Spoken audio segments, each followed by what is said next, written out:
přežití v přírodě je potřeba se uživit. Masožravci musí lovit, býložravci se musí bránit. Stejně to bylo u dinosaurů.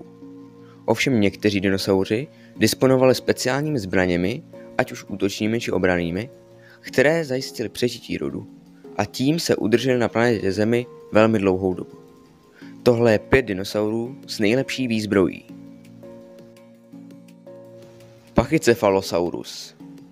Byl to býložravec žijící na konci křídy před 70 až 66 miliony lety. Jeho jméno v překladu znamená tlustohlavý ještěr, a to díky tomu, že jeho lebka byla extrémně stluštělá a vytvářela helmu.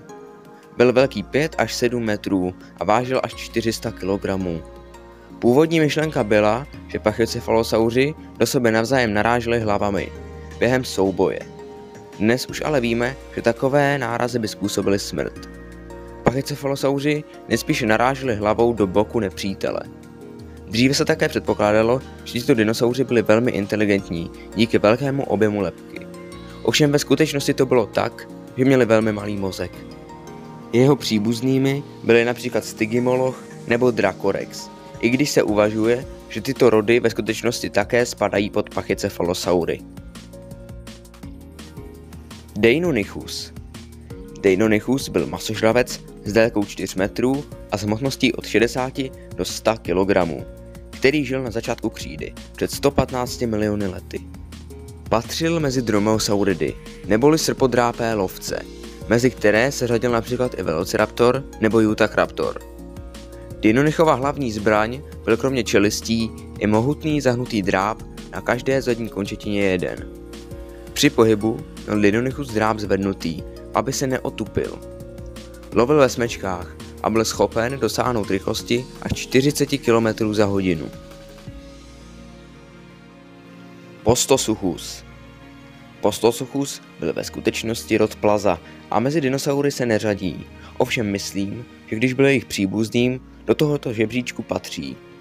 Žil na počátku éry dinosaurů v Triasu před 220 miliony lety a v té době to byl vrcholový predátor. Na délku měřil 4 až 5 metrů a vážil 250 až 350 kg. Kromě svých čelistí disponoval ještě pevnými šupinatými pláty, které kryly záda a krk. Ve skutečnosti Postosuchus neměl žádné přirozené nepřátele, kromě jiných postosuchů, s kterými se často pouštěl do křížků. Stegosaurus. Stegosaurus byl jeden z jurských dinosaurů, žijících před 150 miliony lety. Jednalo se o býložravce o délce 9 metrů a hmotnosti mezi 4 a 5 tunami. Měl malou hlavu a v ní ještě menší mozek, takže se dá říct, že byl hloupý. Ovšem měl rozhodně i kladné stránky. Například pláty na hřbetu, táhnoucí se od krku až k ocasu. Ty sloužily k termoregulaci a taktéž k signalizaci a komunikaci mezi stegosaury. Nejzásadnější ale byl jeho ocas. Díky němu se totiž mohl bránit. Konkrétně pomocí trnů o délce 1 metru na konci ocasu. Díky nimž byl schopen poměrně efektivní obrany proti masožravcům. Euoplocephalus. A první místo patří dalšímu býložravci, Euoplocephalovi. Byl to obrněný býložravec z konce křídy před 77 až 67 miliony lety.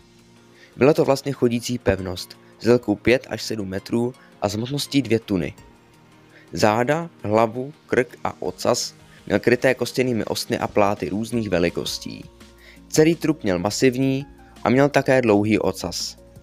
K aktivní obraně využíval těžký kostěný kij na konci ocasu, kterým byl schopen lámat kosti dravců.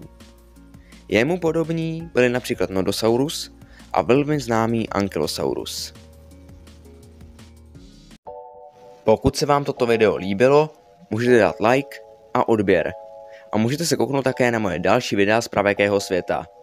Do komentářů mi můžete napsat, jaké dinosaury byste do tohoto žebříčku zařadili vy.